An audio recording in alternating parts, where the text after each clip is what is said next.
Alright, welcome back. We are currently working on Chapter 2. That's page 18 under Modifying Workbooks. What we're going to do is we're going to go ahead, jump into the My Documents, Microsoft Press, Excel, Creating, and open up the Exception Summary. Again, that was My Documents, Microsoft Press, Excel, Creating. And we'll open this guy up. We're talking about the workbook itself. We're not going to be working too much with the sheets, but the actual layout here. You can see that there's two sheets on this one called a scratch pad, which doesn't have anything on there of use, and one called Sheet 1. Well, Sheet 1, not very useful name. That doesn't tell you what it is. So it seems to be showing 2006 exception. So I'm going to go ahead, use the right mouse button, go up to Rename, and call this 2006. Makes a lot more sense. You know it's an exception summary. You know the year. Let's say you needed to cut that little piece of information out and give it to somebody a blank worksheet. They didn't care about the scratch pad. They just wanted this. We can go up, go to New, select Blank, and then Create. And you'll notice now we have a book 1 up here, and if we go way down here, we can go back to the exceptions. So we have two workbooks open. The new one has 3 sheets, as we talked about before in the default, and our one we're working with has 2006 and the scratch pad. So we're giving this to the CEO, and all he wants is 2006. So I'm again going to right click on the 2006, and I'm going to click Move or Copy. Click on that guy, and we're going to copy 2006. So we're going to select Create a Copy, because if we leave it undone, it'll move it. And our destination is going to be Book 1, and I'll hit OK.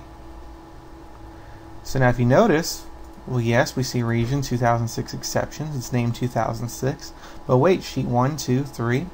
It flipped us over to Book 1.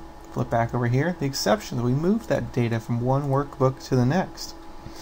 The other real important thing I think I should cover here is color coordination. I'm going to close out of this guy. We don't need it. A lot of times these get pretty bland pretty quick. So I like to right click here, put the tab color, and pick a quick color. I keep it simple. You could sit here and play with colors till the cows come home, but you want to keep it simple, just real quick, so you can click back and forward, know exactly what you're looking for when you're looking for it.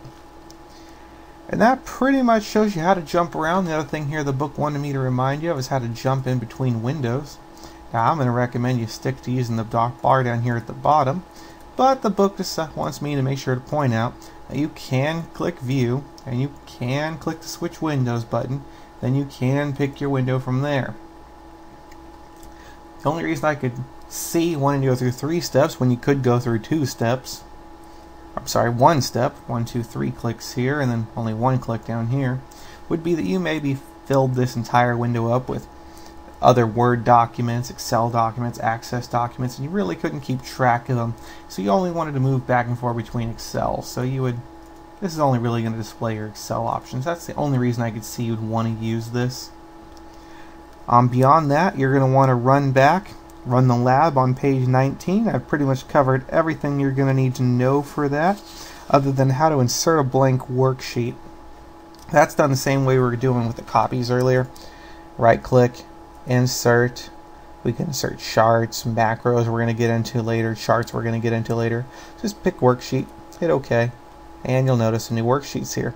And we could drag these around if we want to. That's something else I should mention. Hold the mouse button, move it over. You can reorganize these however you want. Just remember, each sheet should be a part of your workflow. It should not just be arbitrary, and you shouldn't be using the same sheet. One sheet shouldn't have your main office, and that same sheet have your back office. This should be a representation of the different workflows you're doing and bring it all together.